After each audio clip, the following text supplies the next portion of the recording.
মসজিদে মিটিং এ লোকটা স্ট্রোক করে মারা যায়। অযথা আমাদের মিথ্যা খুনের অপরাধ দিছে, দিয়ে ওরা সব জামাতের লোকগুলা রাস্তা অবরোধ করেছে, ওরা ভাঙচুর করেছে, রাস্তায় চারিদিকে গুল ছিটে দিয়ে রাস্তার গাড়ি আটকা দিছে। পুলিশ প্রশাসন সব বন্ধ করে রাখছে, সবার উপরে নির্মম অত্যাচার করার জন্য দাবতি সব নিয়ে সবার বাড়ি বাড়ি একদম হামলা চালাচ্ছে,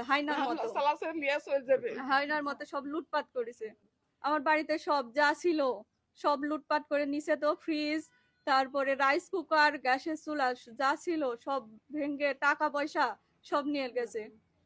আমার ওই বাড়ি দেওয়ারে বলতে, বর্মা তোমরা বাড়ি থেকে বাড়া যাও, হাইসা পাত্র লিয়ে তামানে দৌড়ে আসছে, তোমরা তোমারে কাইটা ফেলে দিবে। এখানে আমি দাঁড়াইছিলাম, তো দেখতে কপাট ভাঙিচ্ছে লাঠি দিয়ে ইয়ে দিয়ে, কপাটের ফাঁক দিয়ে ঢুকিছে, ঢুকে তালা ভাঙিছে, সিকলি ভাঙিছে, ভাঙ্গে ঢুকে মুখে হাসে দেখাইতে, ওই হাসে দেখায় ঘরের ভিতর তামানে ঢুকে দিচ্ছে। আমরা ভয়ে যাইতে পারিনি, গলি দিয়ে বাড়া গেছে, আমার বাড়ির বার করে নিয়ে চলে গেছে। শাল মেরে ফেলবে, শালে আমরা তো বাঁচান লাগবে, ওই বিলে পালা গেছে বাপু। আমরা ওই মাঝজান এমনিতেই ও ব্যাটাক সরালে গেছে লেগা উচট লেগা পড়ে যায়, তাই স্ট্রক করছে। মরে যাওয়ার পরে ওটি আপোষ মঙ্গ সব ফিরে গেছে। যাওয়ার পরে এই জামাতের লোকেরা বাইরে আসা দুই এক কথা হইতে মিলতে তখন আওয়াল আর হলো শরীফ অর্ডার দিয়ে এই মারপিট শুরু করে দিছে।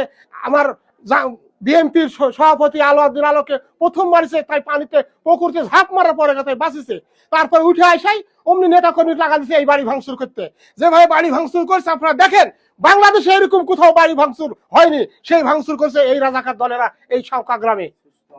আমরা তার সুষ্ঠু বিচার চাই এবং তার সঙ্গে সঙ্গে তার আইনের আওতায় নেওয়ার জন্য আমরা দাবি করছি।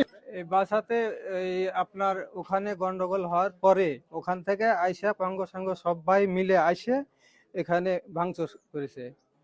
সবাই মিলে ভিতরে ঢুকে যা যা ছিল ভাড়া ঢেড়া ভাঙ্গে অনেক কিছু নিয়েও চলে গেছে, অনেক কিছু ক্ষয়ক্ষতি করেছে। মানে বাড়ির ভিতরে কোনোটা একটা ভালো হয়নি, সব ভাঙ্গে একবার নষ্ট করে ফেলেছে। এসে অনেক কিছু ছিল বাসায়, ডয়ার ভাঙ্গে এই সেই করে নিয়ে চলে গেছে। যারা বলছে যে জামাত ইসলাম করতো, সেটা বড় কথা নয়। একজন মানুষ মারা গেছে, এটা হচ্ছে আমাদের কাছে বড় কথা। তো একজন মানুষ মারা গেছে, সে কিভাবে মারা গেছে, এইখানে আমাদেরকে সমস্ত কিছু পরিষ্কার হয়ে যাবে আমরা যখন পোস্টমর্টমের রিপোর্টটা পাবো। আমরা আইনের লোক হয়ে যেতে বেআইনি কথা বলতে পারি না। ওখানে একটা মামলাও হয়েছে, একটা মোটরসাইকেল বাড়ির মধ্যে ছিল, সেটা নিয়ে এসেও যে ওখানে পড়ে দেখলাম আমি, আইন শৃঙ্খলা রক্ষাকারী বাহিনী দেখেছে কিনা জানি না, বাড়ি থেকে বের করে এসে মাঠে আগুন জ্বালিয়েছে, সমস্ত বাড়ি ঘর তছরূপ করে দিয়েছে। তারা আমাদের কাছে অভিযোগ করেছেন তাদের টাকা পয়সা সোনা গয়না যা ছিল, যা ছিল সব কিছু সেকেন্ড টাইম এসে লুট পর্যন্ত করে নিয়ে গেছেন। এটা লুটেরাদের রাজ্য নয়, এটা বাংলাদেশের মানুষের অনেক কষ্টে অর্জিত সেই স্বাধীন সার্বভৌম বাংলাদেশ এবং 5ই আগস্ট উত্তর বাংলাদেশ।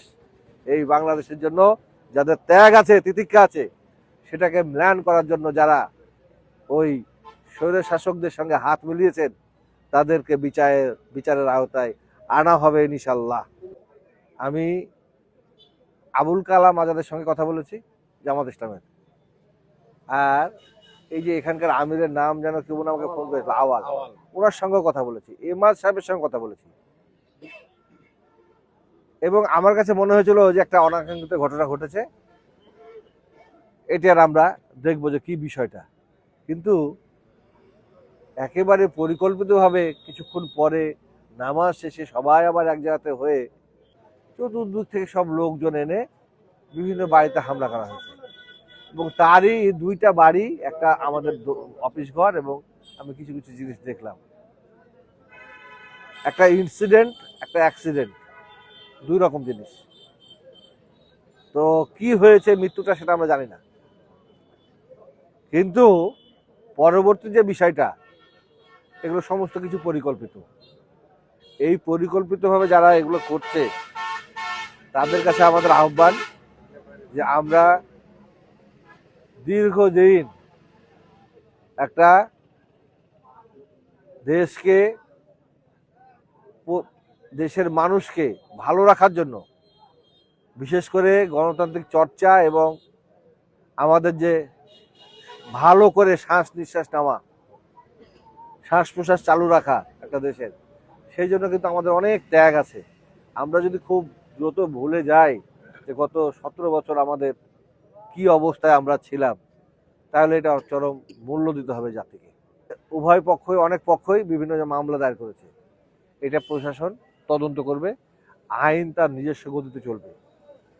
তবে প্রশাসনের একটা রহস্যজনক একটা অবস্থা আমি শুনেছি যে তারা 2 ঘন্টা সময়টাকে কাজে লাগায় নাই, এবং যারা মব কালচার করলো তাদেরকে এই মব কালচার করতে সহযোগিতা আমি মনে করি তাদের নীরব থাকাটা। এইটা যদি হয়, যে যত বড় অফিসারই হন আর যে জায়গাতে থাকেন আর যে বীজ বপন করার জন্য এখানে আসেন, দেশে যাওয়ার বাংলাদেশ। আমাদের নেতা তারেক রহমান বলেছেন তার পরিকল্পনা আছে, আমরাও বলি যে পবা মোহনপুরবাসীকে নিয়ে আমাদের পরিকল্পনা আছে। এই পরিকল্পনা বিনষ্ট করতে চাইলে আমরা অবশ্যই যথাযথভাবে বিষয়গুলোকে দেখব, পর্যবেক্ষণ করছি, এবং সবাইকেই যারা দায়ী হবে আওতায় আনা হবে। আমি সবাইকে একটু শান্ত থাকার জন্য বলবো। আর যারা মারা গেছে তাদের জন্য আমি দুঃখ প্রকাশ করছি, এবং যারা এখনো বুঝছে না পরিস্থিতি, তারা যেন বুঝে, এটা আমি আশা করছি। প্রশাসককে আমি দৃষ্টি আকর্ষণ করছি যে আপনি অনতিবিলম্বে আগামী কালকের ভিতরে টিম পাঠাবেন। সেটা আইন শৃঙ্খলা রক্ষাকারী বাহিনী থাকবে, আপনাদের ম্যাজিস্ট্রেটরাও থাকবে। তাদের মাধ্যমে টিম পাঠিয়ে ইনশাল্লাহ এই সমস্ত বিষয়গুলো দেখবেন, যাদের যাদের ক্ষয়ক্ষতি হয়েছে, কি ক্ষতি হয়েছে, এবং যারা মারা গেছে কেন মারা গেছে, সমস্ত কিছু যেন আপনাদের নখদর্পণ থাকে। আগামীর মিটিংয়ে অবশ্যই জেলা প্রশাসক মহোদয়কে এ বিষয়ে জানার জন্য চেষ্টা করা হবে। তিনি যেন সচেষ্ট থাকেন, এটা হচ্ছে আমার অনুরোধ।